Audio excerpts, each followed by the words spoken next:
Let me further make it plain that America will never make concessions to terrorists. On October 5th, 1986, a small plane carrying munitions was shot down over the jungles of Nicaragua. 1 month later, a Lebanese newspaper detailed a top-secret U.S. operation in which the United States exchanged weapons for hostages. But how could these seemingly disconnected stories lead to one of the deepest explorations into the use of executive power of the 20th century? The answer lies in the exchange of arms for hostages in Iran and the diversion of funds to support the Contras in Nicaragua.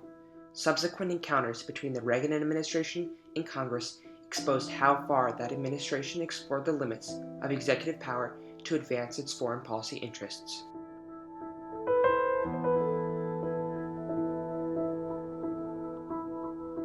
After World War II, America faced a new threat, the Soviet Union.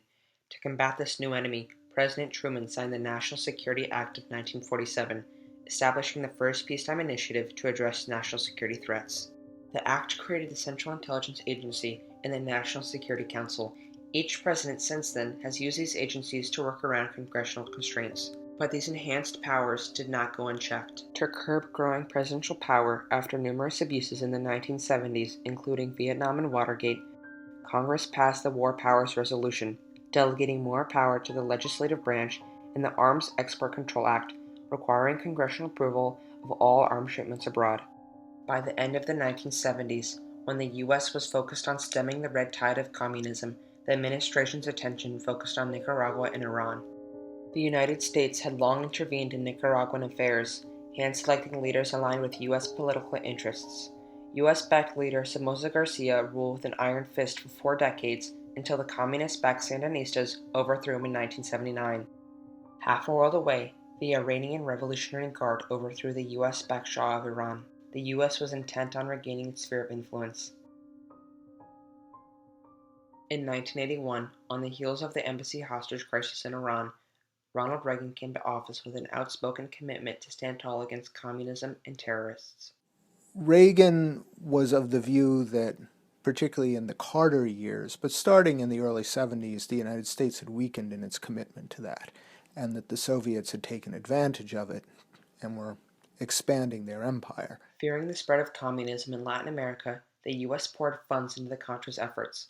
But after repeated accounts of human rights violations by the rebels, Congress passed the Boland Amendment, restricting all military aid and support to the Contras. There were 3 iterations of the Boland Amendment. They were all limitations on the use of appropriated funds. Determined to continue its support, the White House explored ways to outmaneuver congressional sanctions. On June 25, 1984, Reagan and his top aides discussed the idea of asking other countries to fund and maintain the effort. Advisors told the president it could be an impeachable offense. Reagan was also aware of the risks, later noting, "If such a story gets out, we'll all be hanging by our thumbs in front of the White House." They turned to Lieutenant Colonel Oliver North, a Marine Corps liaison to the NSC, to secure the funds. Reagan faced additional challenges in the Middle East, with the capture of American citizens in Lebanon. Findings were also released in 1984 claiming that the Iranian government supported international terrorists. The United States prohibited all arms sales to Iran. In August 1985, National Security Advisor Robert McFarlane presented a solution to Reagan: the delivery of 100-tow anti-tank missiles to Iran in exchange for the release of American hostages. Reagan agreed. Later that year, Iranian asset and middleman Manajar Ghorbanifar hatched an idea known as the diversion that would define the Iran-Contra affair. The U.S. sold arms supplied by Israel to Iran at an inflated price. To store and transfer the funds, North created a shadow organization known as the Enterprise. Iran deposited funds into Swiss bank accounts controlled by the Enterprise. Portions of the profits were then diverted to the Contras. I don't think it was wrong. I think it was a neat idea. 1 month later, 2 Lebanese newspapers broke the story that the U.S. had sold arms to Iran in exchange for the release of American hostages in Lebanon. Reagan steadfastly denied the exchange. The United States has not made concessions to those who hold our people captive in Lebanon.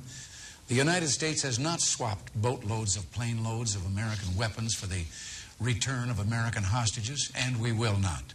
But as pressure mounted from the press, Reagan stunned the American public 2 weeks later by admitting that not only did the administration exchange arms for hostages, funds were also diverted to the Contras. The public and policymakers were outraged and demanded answers. 3 separate investigations were set up to explore the allegations: a special review board appointed by Reagan known as the Tower Commission, an independent counsel, and joint congressional hearings. Through intense encounters between investigators and key officials, details of the scandal and subsequent cover-ups came to life. But officials managed to obstruct the investigations at every turn. Oliver North and his secretary Fawn Hall admitted to shredding, altering, and concealing documents from investigators. I misled the Congress. Sometimes you have to go above the written law. Hampered by partisan politics, the congressional investigation never found evidence linking Reagan to broken laws. Instead, National Security Advisor Admiral John Poindexter and North took the fall. The buck stops here with me. I made the decision. North later said in his memoirs that the diversion was a diversion. The administration diverted people's attention away from the president by pointing to the diversion of funds and pinning the blame on the administration staff. The independent counsel's investigation, which dragged on for 6 years given delays by Reagan officials, went further, uncovering evidence of alleged illegal acts by multiple officials, including the president. He pursued a policy that was foolish to begin with, dangerous, and broke the law. And he got away with it. If the information that is in Walsh's final report had come out within the first 6 months of the investigation, I think there would have been a very different outcome. In the end, the president and key policymakers escaped harsh punishment for their actions, and of the 13 convicted, 6 were ultimately pardoned by President Bush before ever serving time. Iran-Contra highlights a struggle over executive power that constitutional scholars and political leaders will continue to debate for years to come. U.S. policy cannot be effectively executed if there are, 535 other presidents in the room. At the same time, there are dangers with the prospect of a runaway presidency. We didn't elect a king here. We elected a president who has to face restraints, and the Constitution is very clear about those according to that argument. Unlike the post-Vietnam era, which ushered in new reforms with tighter congressional oversight, the post-Iran-Contra era has continued to swing the pendulum towards unprecedented levels of executive power.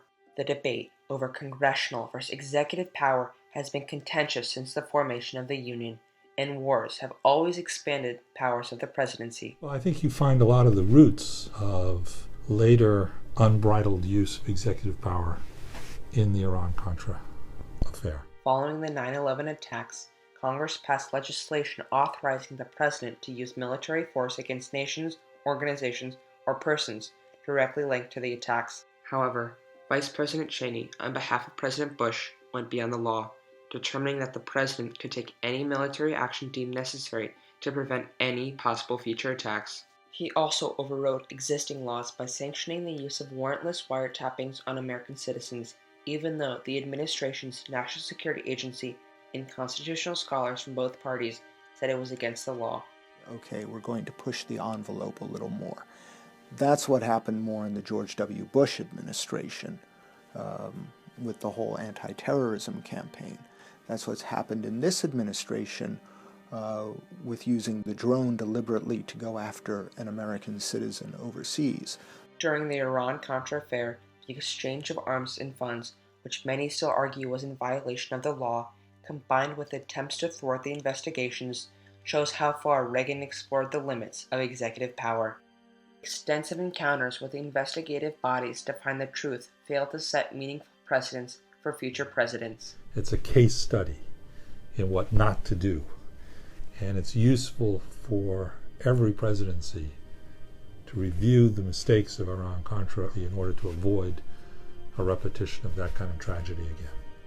Future challenges like these will continue to occur, and future administrations will face the question of where to draw the line. Will they respect the rule of law, or seek to justify going beyond it in the name of national security?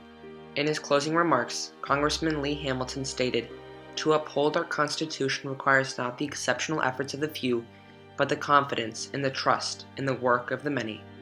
These are the foundations of America's democratic traditions."